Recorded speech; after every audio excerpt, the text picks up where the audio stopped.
Sometimes in life, you just have to treat yourself. And being a car guy, I am lucky enough to have been able to splurge on this, a certified pre-owned 2021 Porsche Taycan 4S. Certified pre-owned, or CPO, means, of course, used, and used EVs are terrific values. I've owned this for about 6 months now, and in this video, I'm going to tell you all about the EV lifestyle, what it's like to own a Porsche, and frankly, whether or not this was a good purchase on my part. Because yeah, it's a great value, but it's still kind of expensive. If you missed my first videos, check out the one where I walk you through the CPO buying process. My car originally MSRP'd for around 164 grand, and I drove it off the lot for around 73, well under half price, and with over 2 years left on the Porsche warranty. Used EVs are screaming deals, folks. You're gonna hear that a lot.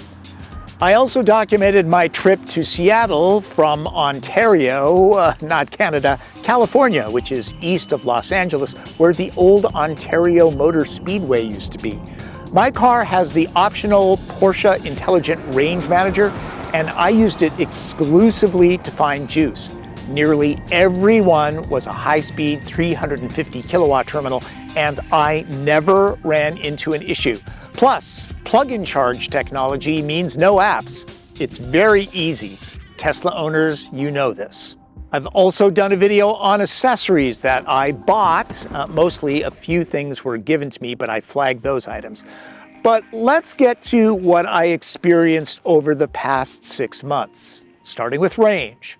My car, a 2021 4S, dual motor all-wheel drive with the larger battery pack, is EPA rated at 227 miles of range. A lot of people aren't going to be impressed by that, but here's the thing. That figure is very conservative. I did a number of tests since I'm always looking to drive my car as much as possible. In the city, where EVs are most efficient, I was able to get nearly 290 miles on a full 100% charge. But generally, people take their vehicles out on the highway at least half the time.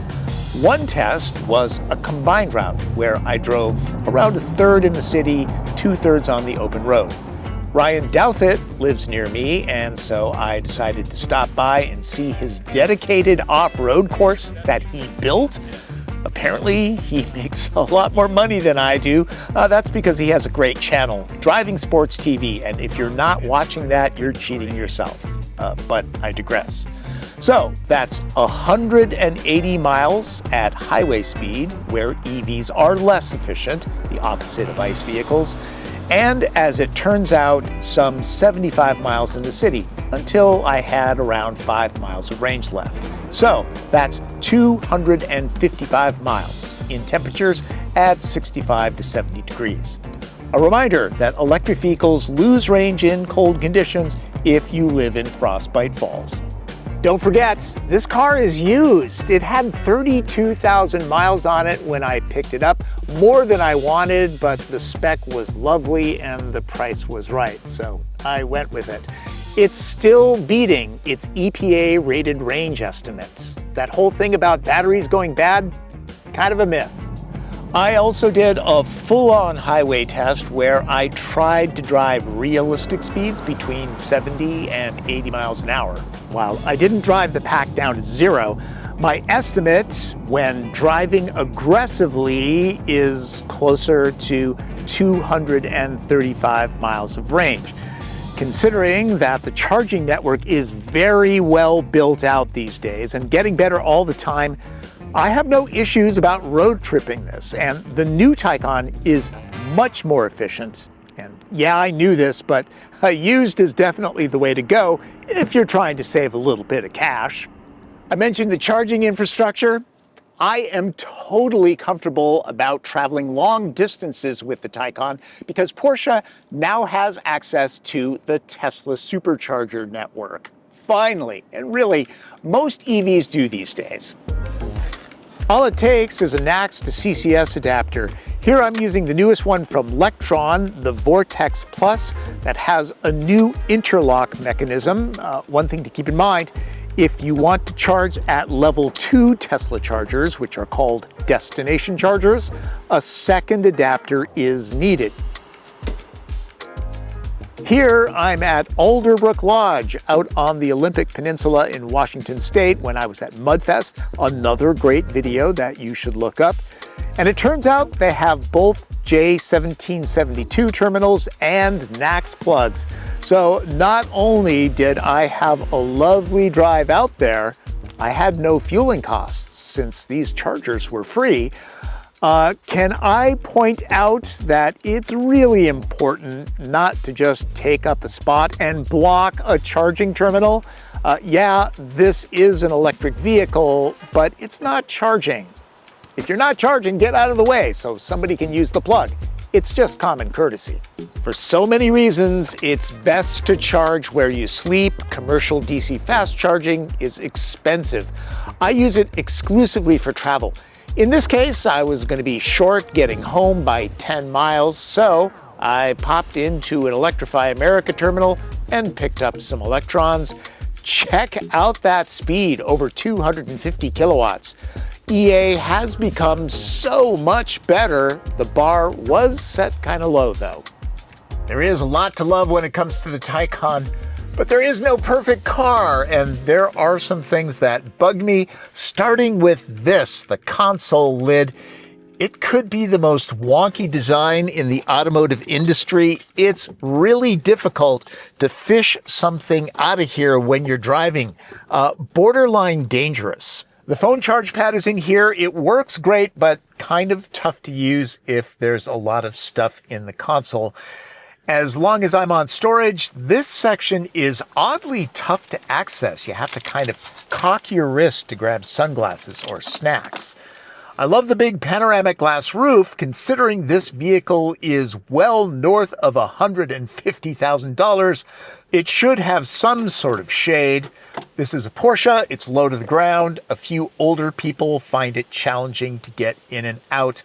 And the back seat is certainly usable for 2 people, but the rake of the roofline makes ingress and egress kind of tough. Taycan is not a small car, considering the size. The boot is not all that big, and this lid is the most sensitive I have ever experienced. If you breathe on it, it won't close. There is storage up front, good enough for a pack of TP, you know, if you're into that kind of thing. As far as the user interface goes, I've been in this car for 6 months now, so I'm pretty used to it. I'll give it a good solid B. It's not as good as Tesla's software, which is the gold standard, but this drives a lot better. There are some sniggly details. I would be happy to adjust the airflow manually, but no, Porsche makes you go into the menu and do it this way. Every once in a while, Apple CarPlay doesn't want to connect, and one thing that I'm disappointed about, I subscribe to Porsche Connect. It's $26 a month, and it's supposed to give me native Apple Music and Spotify on the screen. But every time I try to sign in, I get this. Yeah, so Porsche has not been able to figure it out, why I'm not getting it, and it's disappointing because that's the reason why I signed up for Porsche Connect. It's supposed to make the audio sound better, and with the Burmester system, I really want the best audio possible. Over 6 months of ownership, I had exactly one issue crop up, and got to admit, at the time, it was pretty concerning. After spending a beautiful evening at the University of Washington looking at the cherry blossoms, I returned to the vehicle, which was parked in somewhat of a questionable parking spot, to find it wouldn't fire up. I believe Taycan owners call this the red ring of death. I called the Porsche version of OnStar, which was very responsive. The emergency call was initiated. And they told me to leave the car, lock it, walk away for 10 minutes, and then give it a try. Sure enough, that solved everything. But they did suggest bringing it to a service center to have it gone over thoroughly. 3 days later, I picked it up with updated software and firmware. The service center effectively said they couldn't find any issues, but the latest update should clear up any ghosts in the machine. And sure enough, over 4 months, I have not had a single hiccup. This is a Porsche, so care and feeding of it is going to cost more than most vehicles, but it's also an EV, which means no oil changes, no tune-ups, and those are very expensive in the Porsche world. It will need a battery coolant flush every few years. That's $800 to $1,000 from what I understand. And then there are the brakes. I really wanted Mission E wheels, and the only way to get those are with Porsche surface-coated brakes. And from what I understand, and yes, I knew this going in, servicing them costs like $10,000 to $12,000. I could buy a decent used car for that. But fortunately, most of my stopping power is done through regeneration, so fingers crossed they're going to last a long time. Which brings me to, would I buy this car again? It is the most expensive vehicle I've ever purchased, and it's used. But yeah, yes, I would. I have never owned a vehicle this rewarding to drive. Now, understandably, some Porsche purists will miss the sound of a flat six behind them, but there's a different appeal with Taycan. Not better or worse, just different. There's massive and instant torque delivered in a stealth fighter kind of way. Loud exhausts call attention to themselves. I can go about my shenanigans with less worry that law enforcement will hear me coming. I love the driving position of this car. Cameras don't show how satisfying it is to look out over the fender bulges. The steering is direct, telepathic, with loads of feel. My particular car has rear axle steering, but even without it, the Taycan is a joy to throw into corners. Washington State has some great roads, anything through the mountains like Highway 2. This is Chuckanut Drive, a lovely stretch of twists and turns, about 60 miles north of Seattle. I am here simply to drive it. A lot of enthusiasts do that. There's a really nice Audi that just went by. I've seen two 911s, a Taycan Cross Turismo, a gaggle of Toyota GR86s. I'm using the excuse that I'm here to do another range test, maybe test out this new photography gear.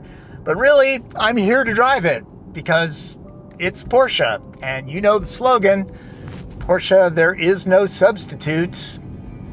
Works for EVs too. Since I bought my car, I've jumped on the Porsche CPO site to check pricing, and it looks like the screaming deals have dried up a bit. Pre-owned Taycans are more expensive now. It's still a good value though, far more reasonable than buying a new one, even though that car has been improved. Personally, I can easily do without the extra range found in the 2025 models, and I find the charging speed of mine super fast. I wish people understood. If you can charge where you sleep, 400 miles of range simply isn't needed for most owners. Comforting? Yes, but expensive. Typically, most people drive, 30, 40 miles a day, so you're dragging around a very heavy and pricey battery. I only charge to 80%, and I have no issues with range in any way. I'll leave you with this. Pretty much everything that I talked about, other than driving dynamics, applies to any used electric vehicle. It doesn't have to be a Porsche. They don't hold their resale value very well. You benefit. And that whole thing about the batteries going bad after a couple years, that's a myth. It's misinformation. If you buy a 3-year-old EV, chances are it'll still have 5 years worth of warranty left on it. So go out there and find those bargains. Hey, normally I review other people's cars. and so you should check out my channel. People seem to like those reviews. And if you like this one, hey, subscribe to the channel. And if you have a question, leave it in the comments. I'm going to pay close attention to this particular story, and I am happy to answer any questions you might have. Thanks for watching. That's Driven. I'm Tom Volk.